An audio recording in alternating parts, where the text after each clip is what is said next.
Have you forgotten something? The man snapped, and the woman gave him a level stare. I forget nothing. Then why are you not already in your way? He lifted his arm weakly and gestured toward the door. Time is running short, she said. I do not understand why are we spending our time, your time, pursuing this thing. I am better used here. The man was silent. We are seeing results, she added, but he shook his head. We are seeing nothing. He held up a finger before she could protest. Anyone can discover a fire already burning, but Henry found a unique spark, created something truly different, something he didn't deserve or intend to stumble upon. He gave the woman a sharp look. You will bring it to me. The woman cast her eyes to the floor, and when she spoke, there was something pleading in her voice. Am I not enough? She asked softly. No, you're not, he said firmly, looking away. The woman paused, then walked out the door, not looking back. Neither of them spoke as he sped toward John's apartment. He gripped the wheel until his knuckles turned white, trying not to imagine what they might find. They turned into the lot. He let out a shaky breath. The few cars belonged to his neighbors, and his door was intact. He gave Jessica a curt nod, and they got out of the car. Jessica followed close behind and stood beside him, facing the parking lot. As he unlocked the door, Jessica jabbed him in the side hard with her elbow, just as he was about to turn the key, and he jerked it back from the lock. Ow, what the? He rolled around angrily to Jessica, then immediately straightened his posture and threw on a big smile. Charlie, he blurted. The elegant woman approached them, and John reflexively took a step back. Where did you came from? I mean, we didn't see your car. What a nice surprise, he said hastily. The woman who was not Charlie smiled easily. I've been out walking. I wanted to clear my head. I realized I was near you and I thought I'd step by. Is that okay? John nodded, stalling for time. Of course. It's great to see you, John blurted, painfully aware that he was overselling. My place is a mess, though. Bachelor paid. You know. He forced a grin. Do you and Jessica mind waiting out here while I clean up a little? Charlie laughed. John, you saw my dorm room last year. I can handle a little mess. Well, unlike you last year, I am not working on a crazy brilliant science project, so I have no excuse, he said. Jessica jumped in. What about that project, Charlie? Do you keep working on it? How's it looking? Charlie turned to Jessica as if seeing her for the first time. I lost interest, she said. John seized his chance. He unlocked the door, slipped inside, and locked it behind him before the impostor could follow. In his bedroom, Charlie, was still curled up on his bed, her back pressed against the wall.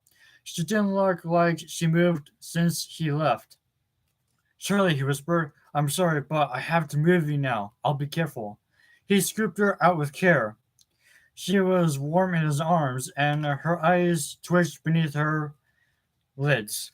She was dreaming. John held on tightly, looking around the room for a place to hide her. His failure to furnish the place beyond the essentials was working against him. John carried Charlie out into the living room.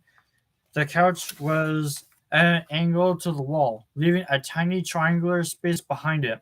John set Charlie on the couch temporarily, took a blanket that had been on in a heap on the floor, and tossed it down on into the space, giving her at least a little cushion.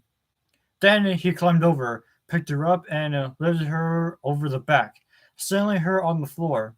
He barely fit, even standing, and he kept his eyes behind him as he climbed back over the couch, afraid of kicking her.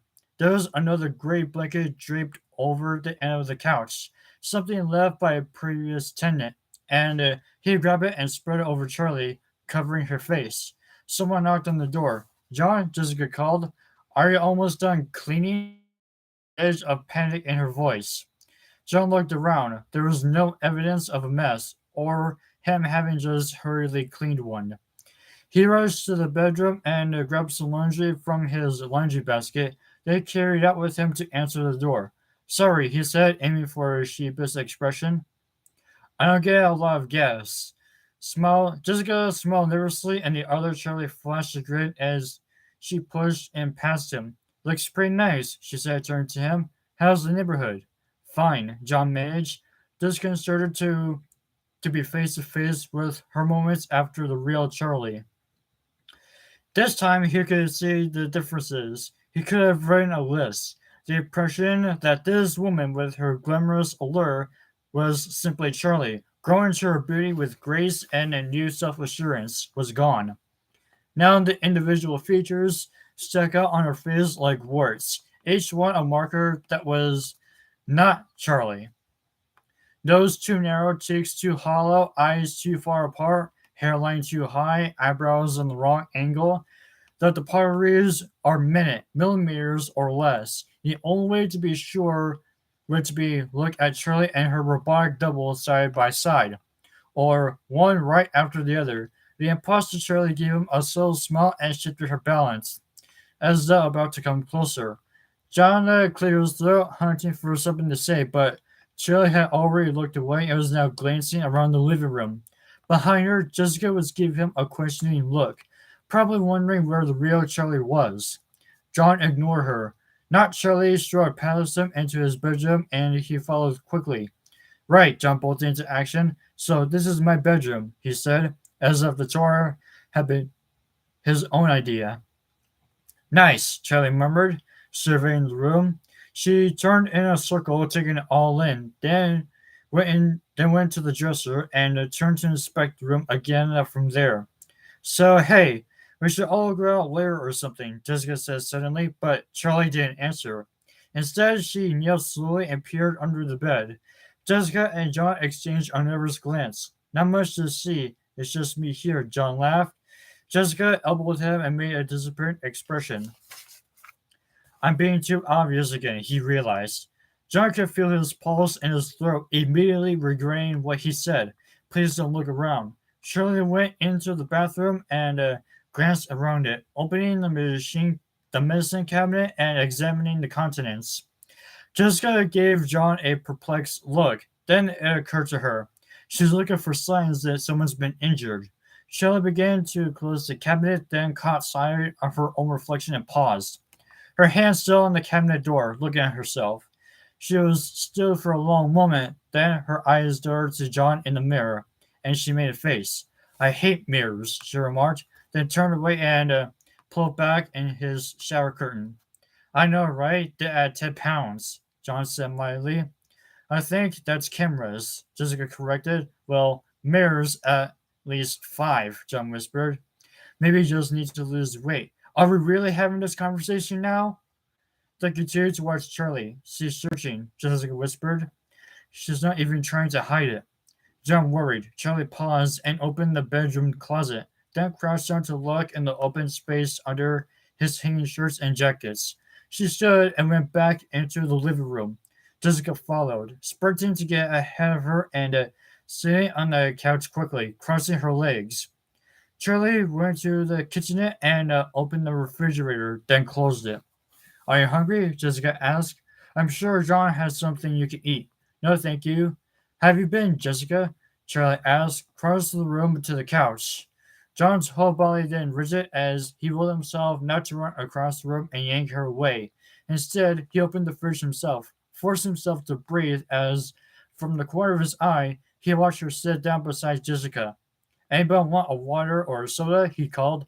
Yes, please, Jessica said with a strain in her voice, coughing loudly. John grabbed 2 cans and brought them over. Jessica took hers eagerly. Thank you, she said with too much emphasis, and he nodded. Yeah, of course. He smiled stiffly at Charlie, and she looked back. Every moment she was there, he felt more and more like his skin was about to crawl off his bones. He could have been it was a side effect of her chip, except it was not happening until he knew what she was. Sit down, John, Charlie smiled, gesturing to the arm of the couch beside her. Sorry, I don't have chairs and stuff. I never meant to live here long term. John explained nervously. How long have you been here? Charlie's familiar face was like 10. John sat down beside her. Since everything. This is where I lived when I first came here. Oh, she glanced around the room again. I guess I don't remember it. You never saw it, he said, unable to keep the coldness from his voice. Jessica shot him a warning glance, and he took a deep breath.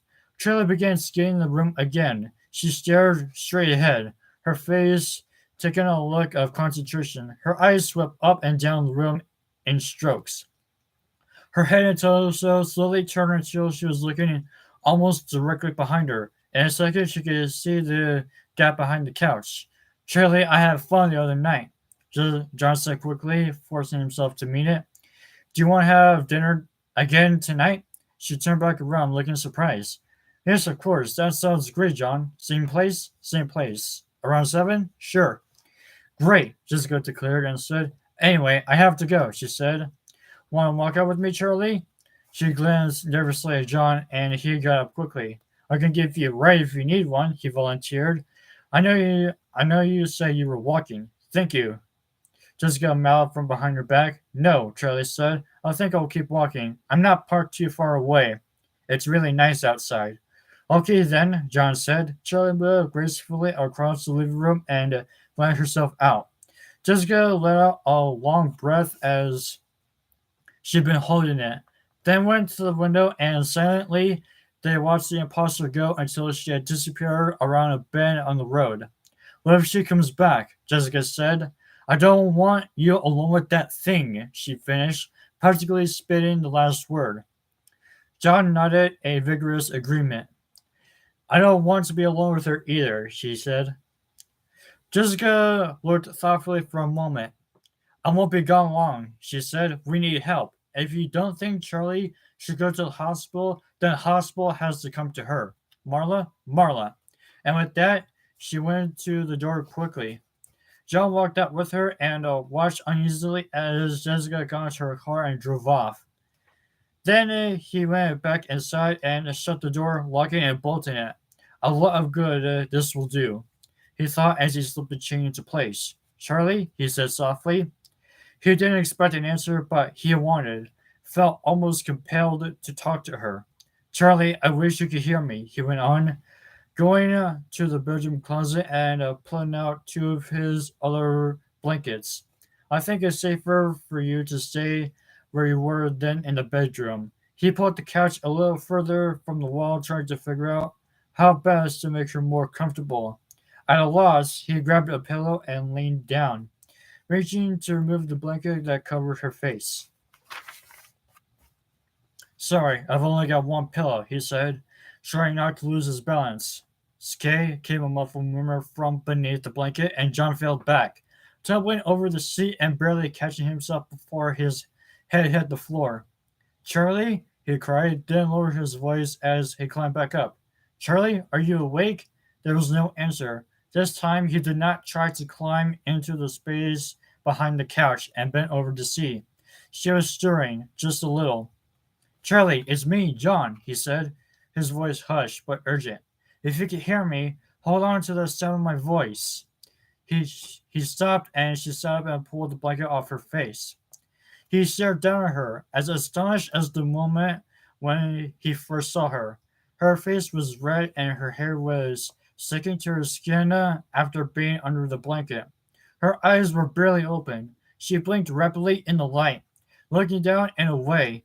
John leaped up and rushed to shutter the front window blinds. She closed the bedroom door and pulled the kitchen curtains. The apartment, never bright as its best, was nearly dark. He hurried back to Charlie's hiding place, grabbed one end of the couch, and pulled it out farther, enough for him to crawl behind with her. She was still sitting, leaning against the wall, but she looked limp, like she wouldn't be able to do it much longer. He reached, he reached out to steady her, but when his hand touched her arm, she made a distressed, high-pitched noise, and he drew back instantly. Sorry, it's me, John, he repeated, and she turned her head to see him. John, she said, her voice thin and rasping. I know. Her breathing was ragged, and talking seemed to take effort. She reached out feebly with one hand. What do you need? He asked, searching her face. She reached out further, and then he understood. He took her hand. I won't ever let go of you again, he whispered. She smiled faintly. Cricket awkward, she whispered. She opened her mouth as if to go on, then sighed, shuddering. Excuse me. John scooted closer, alarmed. What? She took another breath. What's wrong with me? She finished in a rush. She opened her eyes, looking at him plaintively. How do you feel? He asked, avoiding the question. Tired. Everything hurts, she said hesitantly, her eyes drifting shut, and he clenched his jaw, trying to keep his face natural. I'm trying to help you, he said finally. Look, you have to know there's something out there impersonating you, saying that she's you. Her eyes snapped open and she squeezed his hand suddenly. She was alert. She looks just like you. I don't know why, and I don't know what she's after, but I'm going to find out, and I'm going to help you. Afton, she breathed, her voice barely audible, and John quickly reached over the couch to grab the pillow he brought. Can you lift her head? He asked, and she did, silently, letting him slide the pillow into place. We know it's Afton, he said, picking up her hand when she was settled again. She squeezed it lightly. I have one of the chips. Afton Robotics. Charlie, I've got this. Clay's helping, and Jessica. And we're getting Marla to help you get better. It's going to be okay, okay? But Charlie had drifted back into unconsciousness. He had no idea how much she had heard or understood. Her hand had gone limp on his own. Someone that looks like me. Never let go. John? Charlie struggled to order her thoughts. Things that made sense a moment ago were losing their shape, drifting out of reach in a dozen directions like petals on the water. The door. It's going to be okay, John said, but she didn't know if he had said it in her head or in the world. She felt herself slipping back into the dark. She tried to hold on, but the exhaustion was weightier than she was, pulling her exponentially down with it. Charlie glanced at the door again. He's late or I'm early. She picked up the fork in front of her and ran her thumb over the smooth metal. The tines hit her water glass with a clear ding, and she smiled at the sound. She hit the glass again. How much does he know? Charlie shook the glass again. This time, she noticed several other patrons turned to look at her in confusion. She smiled politely, then set her fork down on the table and folded her hands on her lap. Charlie took in a deep breath and composed herself. As Donna approached the restaurant, he could see that not Charlie was already there. She had changed her clothes. He hadn't really registered that she had been wearing before, but now she had on a tight, short red dress. He would have remembered that. He stopped on the sidewalk, just out of her sight, stealing himself. He couldn't get the other image out of his mind. The painted face with the soldering light splaying down the middle. Charlie was sitting back in her chair. There was nothing in front of her but a water glass. She had ordered food when they last met here, but John could picture her actually eating. He couldn't remember noticing her not eating either. Stop stalling, came a crackling voice from his waist, and he jumped. He extracted the walkie-talkie from his pocket and turned away from the restaurant before speaking into it just in case not Charlie looked out. I'm not stalling, he said. You shouldn't be able to hear us. Jessica's distorted voice reminded him. Did you tape the button down? Right, hang on. John examined the walkie-talkie. The tape he had placed over the button to transmit had come loose. He replaced it, flying it out down against the uneven surface with his fingernail. He slipped the device back in his pocket and went inside. John glanced briefly around the restaurant as he entered. Jessica and Carlton are huddled together in a high-backed booth out of Charlie's sight. Can you both still hear me? John whispered, Carlton's hands raised above the back of his booth momentarily with a triumphant thumbs up, bringing a red smile to John's face. John turned his attention to Charlie, who had not yet noticed him. She lifted her head abruptly from the menu as he approached the table as if sensing his presence. She flashed him a bright smile. Sorry I'm late, John said as he sat down. That's usually my line, Charlie joked, and he grinned uneasily. I guess so. He looked at her for a moment. He had rehearsed things to say, but his mind had gone blank. So I heard you and Jessica visit that old ghost town, Charlie giggled. What's that place called again? She leaned in and rested her chin in her hand again. Ghost Town, John said unevenly, trying to keep his expression neutral. It took everything he had not to turn and look at Jessica and Carlton behind them. Charlie was looking at him exponentially, and he took a sip of water. You mean Silver Reef? He said, setting down the glass carefully. Yes, I mean Silver Reef. She was smiling, but her face looked tight, like there was something ravenous waiting just below the surface.